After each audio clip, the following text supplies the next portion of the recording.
बिस्मिल्लाहिर्रहमानिर्रहीम। अस्सलाम वालेकुम स्टूडेंट। तो आज का हमारा लेक्चर नंबर 1 है और हम पढ़ने वाले हैं फर्स्ट ईयर केमिस्ट्री का फर्स्ट चैप्टर स्टाइचियोमेट्री। और इनसे पिछले लेक्चरों में हमने फर्स्ट ईयर और सेकंड ईयर बायोलॉजी का फर्स्ट चैप्टर कवर किया। तो मैंने बताया भी था कि मैं इंशाल्लाह फर्स्ट ईयर का और सेकंड ईयर का बायोलॉजी, फिजिक्स, केमिस्ट्री का जो है चैप्टर्स अपलोड करूंगा। तो अब बारी है फर्स्ट ईयर केमिस्ट्री का फर्स्ट चैप्टर स्टाइचियोमेट्री। तो मैंने इसे पिछले लेक्चरों में बताया था कि मैंने वो जो माइक था वो मैंने इसलिए नहीं पहना हुआ है कि वो ये जो जिस मोबाइल से मैं ये जो वीडियो रिकॉर्ड कर रहा हूँ तो उसमें थोड़ा सा मसला है, वो तो ले नहीं रहा था जो रिसीवर है। ठीक है, तो इंशाल्लाह मैं कोशिश करूंगा कि मैं जल्दी से अच्छा फोन खरीद लूं और वो जो है उसके साथ कनेक्ट करूं ताकि वो जो बाहर जो प्रॉब्लम है, बाहर जो नॉइस है वो आपको कंफ्यूज ना करे। ठीक है, तो चलो चलते हैं और लेक्चर को शुरू करते हैं। तो स्टाइचियोमेट्री, अब ये स्टाइचियोमेट्री क्या है?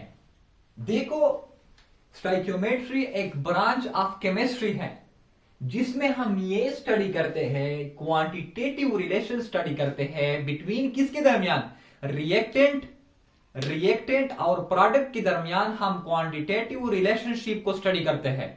किस तरह हम स्टडी करते हैं? फॉर एग्जांपल, अगर हमारे पास हाइड्रोजन है प्लस ऑक्सीजन है, हमारे पास हाइड्रोजन है प्लस ऑक्सीजन है, H2 है, O2 है और इनसे हमारे पास जो है H2O बनता है। अब अगर रिएक्टेंट का जो है हमें मालूम है, फॉर एग्जांपल ये जो है ये भी 5 ग्राम है और ये भी 5 ग्राम है और हमें चाहिए कि अब ये जो रिएक्टेंट का जो H2 है ये भी 5 ग्राम है और O2 भी 5 ग्राम है। अब H2O कितना होगा? तो ये हम किस में स्टडी करते हैं? स्टाइचियोमेट्री में हम स्टडी करते हैं। तो चलो चलते हैं, पहले इसका वर्ड देखते हैं कि ये वर्ड की जो स्टाइचियोमेट्री है ये क्या है। देखो, अगर देखा जाए तो द वर्ड स्टाइचियोमेट्री, ये जो स्टाइचियोमेट्री है ये एक ग्रीक वर्ड है। ठीक है, ये एक ग्रीक वर्ड है और ग्रीक वर्ड किस तरह है? स्टाइकियोन। अब ये स्टाइकियोन से मुराद, स्टाइकियोन मींस एलिमेंट एंड उसके बाद मेट्री मींस मेजरमेंट। यहां पर हम एलिमेंट का मेजरमेंट करते हैं।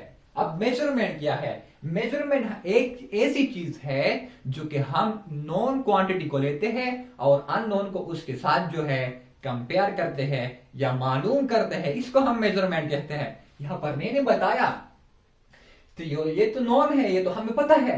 अब हम इसका जो है प्रोडक्ट का जो है ग्राम मालूम करना चाहते हैं। ठीक है, तो इसको हम क्या कहते हैं? मेजरमेंट कहते हैं। फिर से बताता हूं, स्टाइचियोन means element and metry means measurement.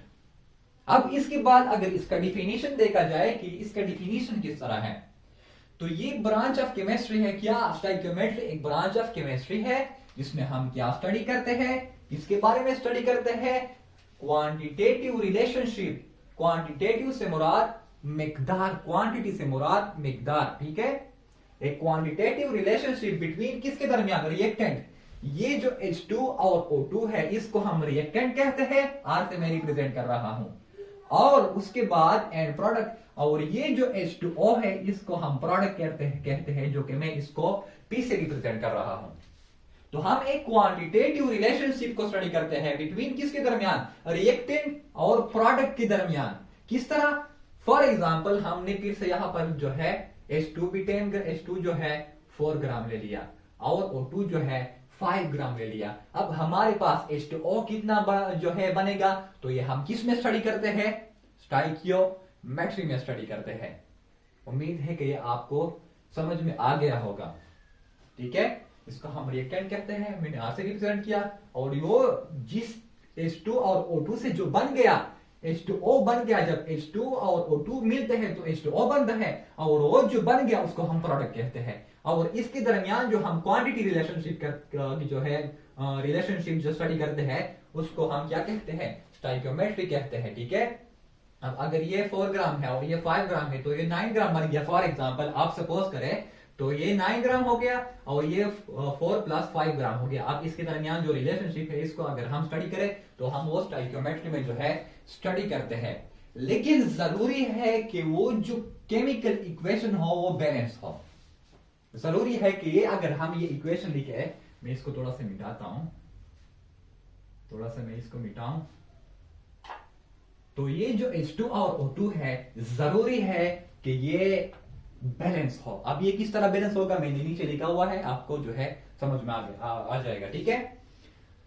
तो उसके बाद केमिकल रिएक्शन, तो यहां पर मैंने केमिकल रिएक्शन लिखा हुआ है।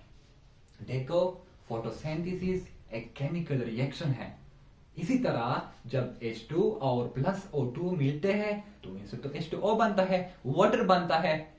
तो ये क्या हुआ, एक केमिकल रिएक्शन हुआ। ये देखो प्रोसेस जिसमें ऑल सब्सटेंस जो होते हैं वो डिसएपियर होते हैं, लेकिन जब ये डिसएपियर होते हैं तो अपीयर किस में होते हैं, वो अपीयर होते हैं एक खास प्रोडक्ट में, ठीक है। वो जो ओल्ड सब्सटेंस है वो तो डिसएपियर हुए, लेकिन वो न्यू सब्सटेंस जो है वो अपीयर हुआ, ठीक है। तो इसको हम क्या कहते हैं, केमिकल रिएक्शन कहते हैं। एंड न्यू सब्सटेंस अपीयर, तो उसको हम क्या कहते हैं, केमिकल रिएक्शन कहते हैं। अगर फोटोसिंथेसिस हो रहा है तो ये भी एक केमिकल रिएक्शन है। अगर हमारे सेल में ग्लूकोज के साथ मैं दूसरा मिसाल लेता हूं, ठीक है, मैं दूसरा मिसाल लेता हूं।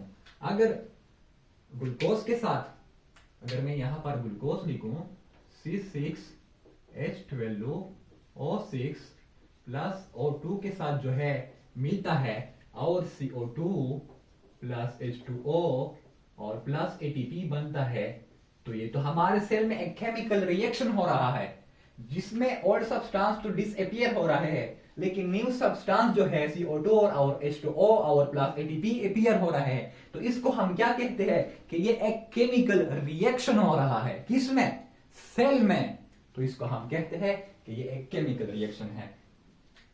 क्या वो प्रोसेस जिसमें ओल्ड सब्सटेंस जो है वो डिसअपियर हो और न्यू सब्सटेंस, ये न्यू सब्सटेंस है और न्यू सब्सटेंस जो है वो अपीयर हो, तो उसको हम क्या कहते हैं, केमिकल रिएक्शन कहते हैं। उसके बाद केमिकल इक्वेशन। रिएक्शन और इक्वेशन में फर्क यह है कि अगर इस केमिकल रिएक्शन को मैं लूं, अगर मैं अपने मुंह से आप लोगों को बता रहा हूं कि हमारे सेल में जो है मेटाबॉलिज्म हो रहा होता है, कैटाबॉलिज्म हो रहा होता है, फोटोसिंथेसिस हो रहा होता है, अगर मैं अपने मुंह से बताऊं और ये जो है केमिकल रिएक्शन हो रहा है, लेकिन अगर उस केमिकल रिएक्शन को मैं यहां पर लिखूं, अगर उस केमिकल रिएक्शन को फॉर एग्जांपल मैंने आपको बताया कि H2 प्लस O2 जो है मिलकर H2O बनाता है, ये एक केमिकल रिएक्शन है। लेकिन अगर इसी केमिकल रिएक्शन को मैं लिखूं तो इसको हम क्या कहते हैं, केमिकल इक्वेशन कहते हैं, ठीक है।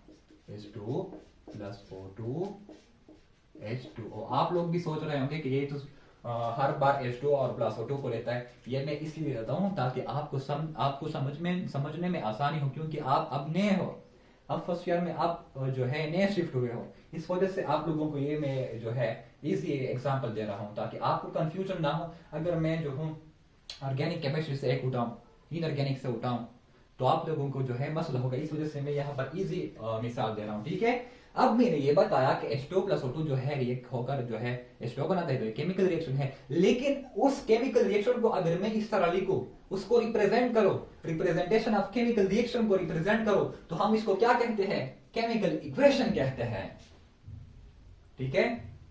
उसके बाद यहां पर मैंने बताया था कि अगर हम quantitative relationship between reactant and product study करें, लेकिन जरूरी है कि वो जो इक्वेशन है, यहां पर मैंने बताया कि इक्वेशन क्या है, वो बैलेंस हो।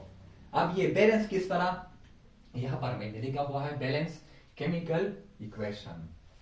अब बैलेंस केमिकल इक्वेशन में क्या होता है, अब वो केमिकल इक्वेशन से मुराद जिस रिएक्शन को हम इस तरह लिखे, जिस तरह मैंने ये लिखा हुआ है, ठीक है, वो केमिकल इक्वेशन जिसमें total mass of the reactant है, जो मास ऑफ द रिएक्टेंट है, अब मास रिएक्टेंट का मास किस तरह है वहां पर मैं मिसाल दूंगा, ठीक है। टोटल मास ऑफ रिएक्टेंट, ये रिएक्टेंट है, उसके बाद इज इक्वल, वो इक्वल हो टोटल मास, जो टोटल मास है ऑफ प्रोडक्ट, तो इसको हम ये कहते हैं बैलेंस केमिकल इक्वेशन। मतलब ये है कि ये जो रिएक्टेंट का कितना मास है, अगर ये जो है 5 ग्राम है और ये रिएक्टेंट जो 5 ग्राम है और ये प्रोडक्ट भी 5 ग्राम है, तो इस इक्वेशन को हम क्या कहते हैं कि ये एक बैलेंस केमिकल इक्वेशन है। ठीक है, मैं वहां पर दूसरा मिसाल दूंगा, वही H2O का मिसाल दूंगा ताकि आपको समझने में आसानी हो। ठीक है, तो chemical equation, balance chemical equation में क्या होता है, रिएक्टेंट का जो है टोटल मास वो इक्वल होता है प्रोडक्ट का। ठीक है, और ये कौन बयान करता है, according to law of conservation of matter.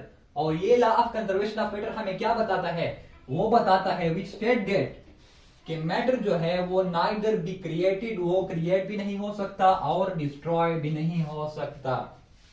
ठीक है, अब यहां पर मैं इस बैलेंस केमिकल इक्वेशन का एक जो है बेहतरीन मिसाल देता हूं ताकि आपको जो है समझने में आसानी हो। तो यहां पर मैंने फर्स्ट लिखा हुआ है अनबैलेंस इक्वेशन। अनबैलेंस इक्वेशन, अगर एक इक्वेशन जो है वो अनबैलेंस है तो किस तरह है। फॉर एग्जांपल यहां पर हमारे पास है H2 प्लस O2, तो ये जब मिलते हैं तो इसमें इनसे जो है बनता है H2O। अब अगर यहां पर देखा जाए H2 का एटॉमिक मास कितना है, तो H2 का H का जो है एटॉमिक मास 1 है लेकिन इसके साथ तो 2 है। इसी तरह प्लस ऑक्सीजन का जो है एटॉमिक मास 16 है लेकिन इसके साथ ये 2 लिखा हुआ है। इसी तरह ये भी इस तरह लिखता हूं प्लस 16।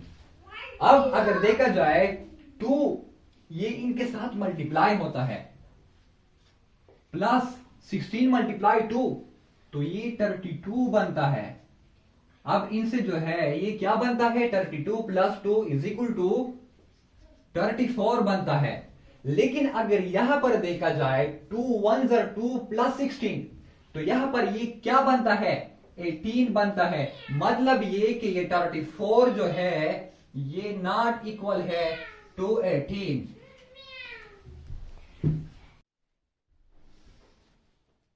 अब यहां पर बैलेंस इक्वेशन है। अब इसको अगर हम बैलेंस करें तो किस तरह बैलेंस करें, यहां पर H जो है वो 2 है, यहां पर भी H जो है वो 2 है, यहां पर ऑक्सीजन जो है वो 2 है, हालांकि यहां पर ऑक्सीजन जो है वो 1 है। तो इसके साथ हम क्या करते हैं, इसको हम इस तरह जो है इनके साथ 2 लिख लेते हैं। तो अगर इनके साथ में 2 को मल्टीप्लाई करूं तो 2 2 तो 4 आता है, यहां पर तो 2 है, तो यहां पर जो है मैं फिर से जो है 2 लिख लेता हूं। तो अगर मैं इस मेथड से इसको फिर से प्रूव करूं तो अब क्या होगा, तो यहां पर अगर देखा जाए 2 2 4, यहां पर 4 आता है, प्लस वो जो है ऑक्सीजन के एटॉमिक मास तो 16 है तो उसको साथ हम 2 के साथ मल्टीप्लाई करते हैं, डायरेक्ट करता हूं 32 आ गया प्लस 4। ठीक है, और ये तो 18 है, पूरा 18 है, यहां पर मैंने बताया। ठीक है, पूरा तो 18 है लेकिन अगर मैं इसको 2 के साथ मल्टीप्लाई करूं तो यहां पर 32 प्लस 4 33 34 35 36, यहां पर 36 आ गया। और अगर इस 18 को मैं जो 2 के साथ मल्टीप्लाई करूं तो यहां पर जो है 36 आएगा। मतलब ये कि जो ये रिएक्टेंट साइड है वो भी 36 है और जो प्रोडक्ट साइड है वो भी 36 है। तो ये कुछ इस तरह बैलेंस हुआ। ठीक है, फिर से बताता हूं, यहां पर मैंने अनबैलेंस लिखा हुआ है, यहां पर बैलेंस, यहां पर 2H2 है, यहां पर भी H2 है, यहां पर ऑक्सीजन 1 है। यहां पर देख आप सोच रहे होंगे कि यहां पर H जो है वो 2 किस तरह है, यहां पर तो लिखा हुआ है। यहां पर ऑक्सीजन जो है वो 2 किस तरह है, यहां पर लिखा हुआ है।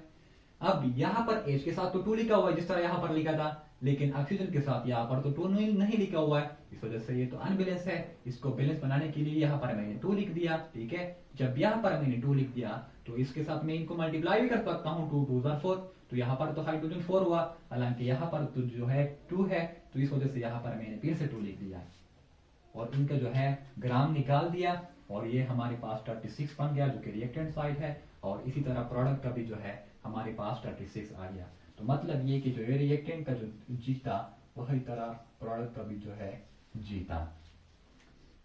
उसके बाद स्टोइकियोमेट्रिक अमाउंट किसे कहते हैं।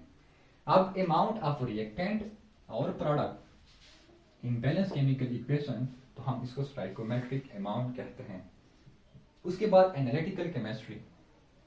अब एनालिटिकल केमिस्ट्री क्या है? ये भी एक ब्रांच ऑफ केमिस्ट्री है जिसमें हम क्या स्टडी करते हैं? Qualitative and quantitative analysis of matter. यहाँ पर क्वालिटेटिव और क्वांटिटेटिव एनालिसिस ऑफ मैटर का जो है स्टडी करते हैं। किस तरह क्वालिटेटिव और quantitative analysis of matter? For example हमारे पास ये गिलास है और इस गिलास में जो है हमारे पास एक सॉल्यूशन है NaCl का, ठीक है। अब यहाँ पर Na और Cl का कितना मिकदार है? ये क्वांटिटेटिव एनालिसिस है। और अगर इसका क्वालिटी देखा जाए तो ये थोड़ा सुअर होगा, ठीक है, कड़वा होगा, या अगर ज्यादा डाला जाए तो ये क्वांटिटेटिव एनालिसिस है। क्वांटिटेटिव एनालिसिस के इसमें कितने मिकदार में Na और Cl मौजूद है, NaCl कितने मिकदार में मौजूद है, तो ये क्वांटिटेटिव एनालिसिस है। लेकिन अगर क्वालिटी देखा जाए, इसको हम चखे देखे कि इसका जायका किस तरह है, तो ये एक क्वालिटेटिव एनालिसिस है, ठीक है।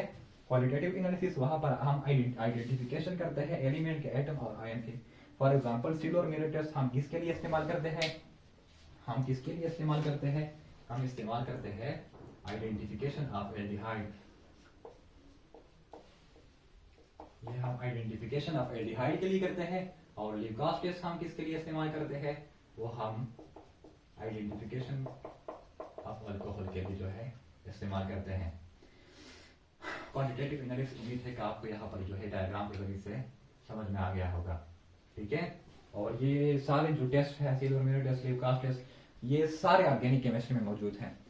तो यह इस वीडियो को मैंने थोड़ा सा जो है कट दिया हुआ है, क्योंकि यहाँ पर छोटे बच्चे थे, वो शरारत कर रहे थे, इस वजह से मैंने वीडियो को रोक दिया ताकि आपको जो है कंफ्यूजन ना हो, मसला ना हो। तो इंशाल्लाह मिलते हैं नेक्स्ट लेक्चर में। शुक्रिया, अल्लाह हाफिज़।